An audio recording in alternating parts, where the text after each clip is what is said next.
paz do Senhor Jesus, irmãos e irmãs. Eu me chamo Arthur e tenho 15 anos, moro no Brasil, e vim contar o meu testemunho brevemente. E também como me libertei da masturbação, pois sei que muitos jovens estão nessa prática e querem sair. Uma última coisa antes de contar meu testemunho é que eu também confessei a irmãos e pedi a oração deles. Mas pode o mundo todo orar por você. Se você não fizer a sua parte, a sua escolha, você não vencerá. Sempre terá de ter seu esforço. Você tem que fazer a sua parte, não somente para isso, mas para tudo na vida. Eu me esforcei também para ser liberto disso, fiz a minha parte, e o resto Deus completou, pois sem Ele é impossível vencer. Agora vou relatar meu testemunho e libertação. Eu era uma pessoa normal do mundo, não era mal segundo a sociedade, isto é, estudava, não roubava, não matava e por aí vai, mas fazia algumas coisas más aos olhos de Deus. Apesar disso, eu sempre guardei temor de Deus em meu coração. Eu não ousava falar nenhuma palavra contra Ele mesmo sem o conhecer, sem ler a Bíblia e sem ir à igreja. E muitos crentes aí já não têm o temor de Deus, que é o princípio da sabedoria. Provérbios 9:10. O temor do Senhor é o princípio da sabedoria, e o conhecimento do santo a prudência. Eu tinha esse temor porque a mulher que trabalhava lá em casa sempre falou um pouco de Deus. Ela não é evangélica, pois tem medo de não conseguir obedecer a Ele, mas sempre falou comigo dele, que se Deus quisesse, podia estalar os dedos e a gente morreria. E fui guardando isso em meu coração. Eu sempre gostei muito dela. Ela passeava no bairro e nas pracinhas comigo desde que eu era bebê, e fui crescendo e conversando e assim fui tendo temor de Deus. Infelizmente eu comecei a jogar videogames e era viciado. Com 12 anos comecei a ver pornografia. Eu deitava na cama, orava o Pai Nosso e falava o nome de todos que são próximos de mim. Sempre a mesma oração. E Jesus falou em Mateus 6:7 que não devemos fazer isso. Mateus 6:7. Orando, não useis de vãs repetições, como os gentios, que pensam que por muito falarem serão ouvidos. Mas eu ainda não era crente mesmo. Eu não conhecia o Evangelho, mesmo sem ler a Bíblia, nem aceitado a Jesus eu tinha, mas orava toda noite. Eu era ignorante da lei. Eu sempre gostei de ouvir sobre Deus. Eu tinha curiosidade, e sempre que alguém falava de Deus para mim, eu ouvia com atenção e reverência. Isso mesmo eu ainda não sendo crente. E muitos crentes já não têm reverência no culto, tratam Deus como se fosse só mais alguém. Enfim, e foi assim. Eu todo dia à noite deitava na cama, orava e logo depois eu ia ver pornografia. Sei que é hipocrisia, mas como eu falei, eu era ignorante da lei. Até que um dia eu me deparei no YouTube com um vídeo de libertação, onde um que se diz apóstolo expulsava um demônio. Ele é famoso. Eu descobri depois que ele é falso profeta. Eu ali sem nem ter lido a Bíblia. Era a primeira vez que vi um vídeo assim,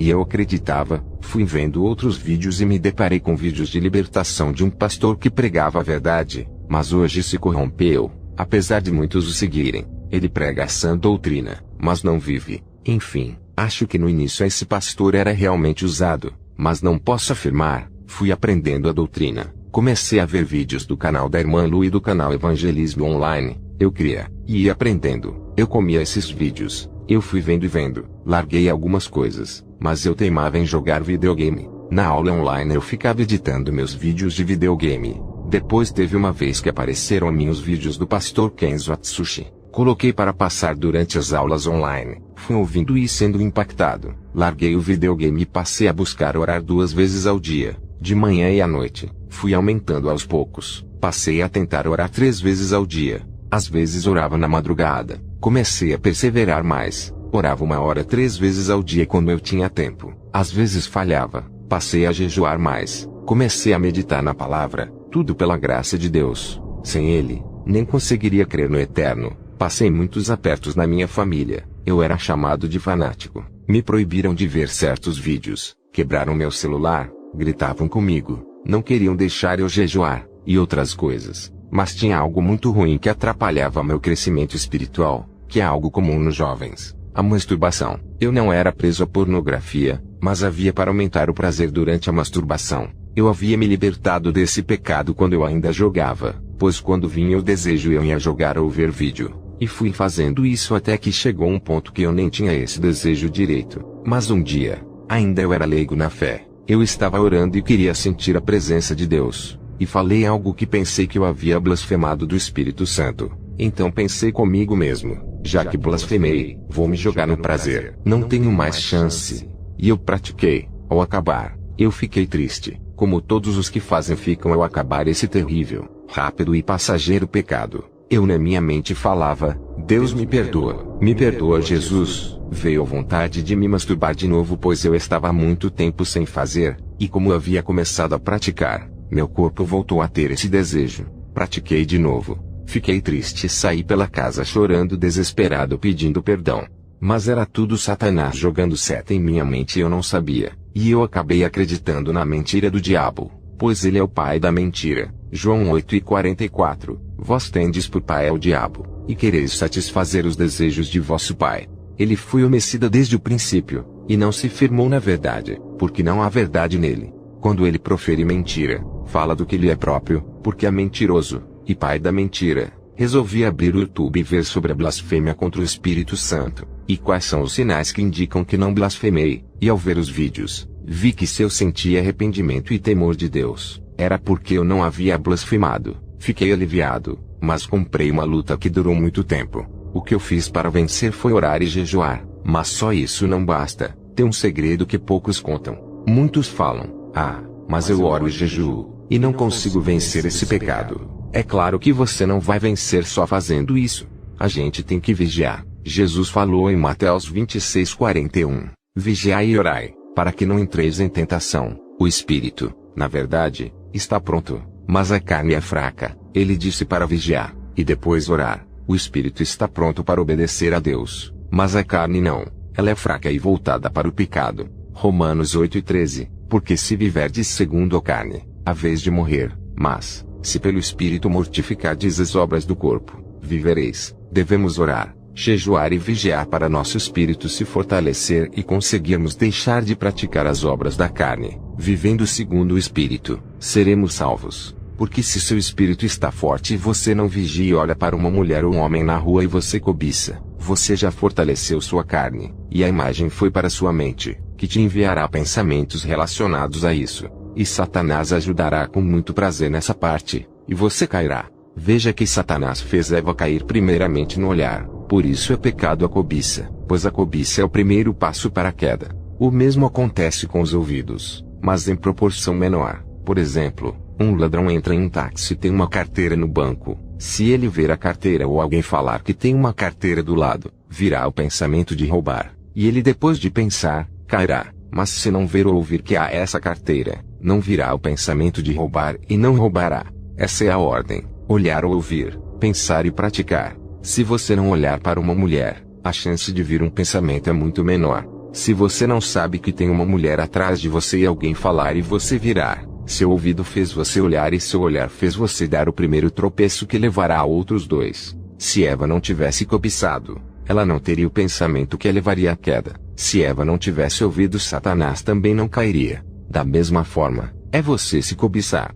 Mateus 5:29. Se o seu olho direito o fizer pecar, arranque-o e lance-o fora. É melhor perder uma parte do seu corpo do que ser todo ele lançado no inferno. Você tem que cortar o que te faz pecar. Se sempre que você entra no seu quarto você cai com pornografia no computador, tire ele do seu quarto. Mas tem pessoas que arrancam e jogam perto, então, em pouco tempo, voltam nesse braço cortado e o colocam de volta, e pecam. Você deve jogar longe e fugir desse pecado. Vigie sempre para não cair. Você notará que será muito mais fácil ficar sem cometer esse pecado se você vigiar, e se vier o pensamento, o mesmo estará enfraquecido, e será mais fácil vencer. Você deve evitar ficar sem fazer nada ou esvaziar a mente, pois mente vazia é a oficina do diabo. É você deixar espaço para ele jogar pensamentos e fazer uma máquina maligna na sua mente. Busque se alimentar espiritualmente, jejum, oração, louvor e etc. Mas virá horas em que Deus permitirá você ser tentado e você deve resistir.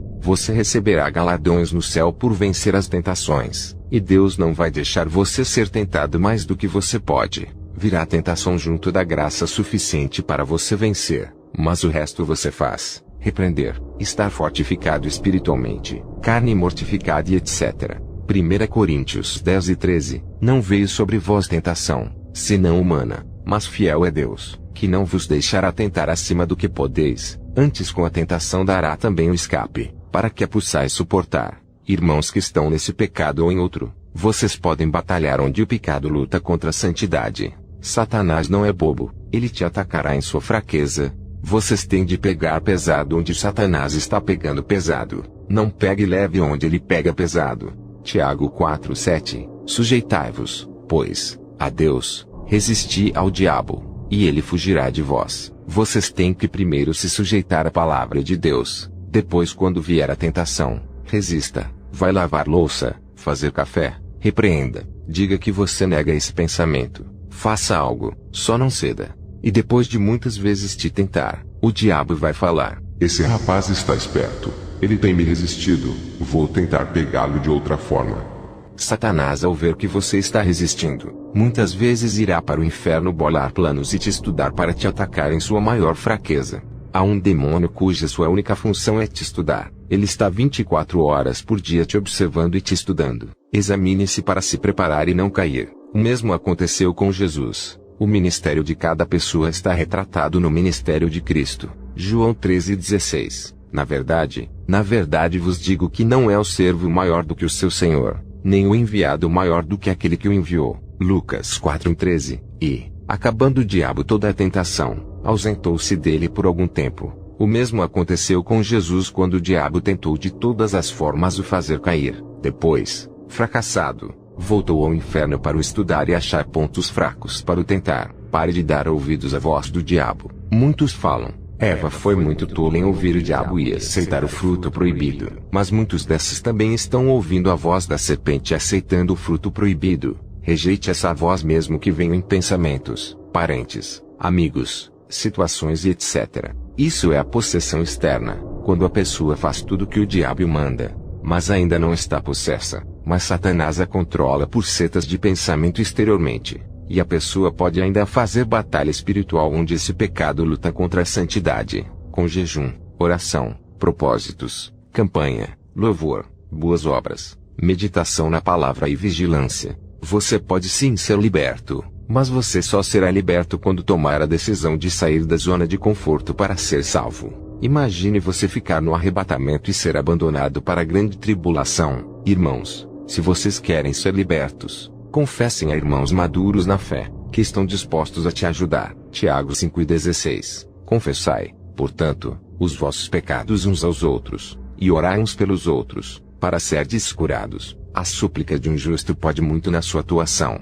Confessar pecados irá gerar um processo de cura em nós. Isso realmente funciona. Não despreze isso, irmãos. É por isso que as pessoas estão sempre a falar de problemas para os psicólogos, pois isso gera um processo de cura nas pessoas. Também outra vez quero exortar os irmãos à vigilância. A masturbação começa na mente. Não cobicem as pessoas. Isso vai fazer você ter uma chance bem maior de cair. Quando vier pensamentos, repreendam e pensem em outra coisa para sair esses pensamentos. E por último, resistam. Resistam e resistam. Em minha experiência, irmãos, eu depois de quase 2 semanas sem cometer esse ato, resistindo e vigiando, não sentia vontade de praticar. Só vinha essa vontade quando eu acabava não vigiando e cobiçando. Seu corpo com o tempo acostumará a não praticar esse ato. Outra coisa que pode acontecer e é por causa da tensão sexual, é você acordar e o seu sêmen ter saído. Mas pode ser prisão no reino marinho se os sonhos forem muito frequentes. E com relação sexual em sonho, você precisa fechar as portas abertas. Ou o sonho pode ser pela poluição da sua mente. Se você tiver esses sonhos com frequência de 3, 4 ou mais sonhos por semana em 3 ou 2 semanas seguidas, cuidado, você estará aí. Prisões marinhas. E quando você tiver esses sonhos, seja da carne, tensão ou prisão marinha, o desejo será maior. Então já se preparem e fiquem em espírito para não vir esse desejo. Evite fazer coisas carnais. Tente ficar conectado em espírito em todo o tempo. Eu nunca pensei que seria liberto desse pecado, mas Deus é fiel e faz o que o homem não faz. Irmãos, esse é o meu pequeno testemunho. Foi rápido, mas creio que ajudará os irmãos. Outro dia escreverei outro testemunho para ajudar os irmãos. Será sobre o que eu falei acima, mas falarei mais aprofundado. Se algum irmão tem alguma pergunta, deixe nos comentários que nessa semana eu estarei todos os dias visitando os comentários para tirar as dúvidas. Eu provavelmente visitarei os comentários depois desse prazo, mas não será sempre. Por isso garanto que nessa semana eu todos os dias irei ver. Caso algum irmão tenha dúvida, Deus abençoe a todos. Que todos venham ser libertos e edificados ao ouvir esse testemunho, que todos venham ter esperança. Fiquem em paz. Amém.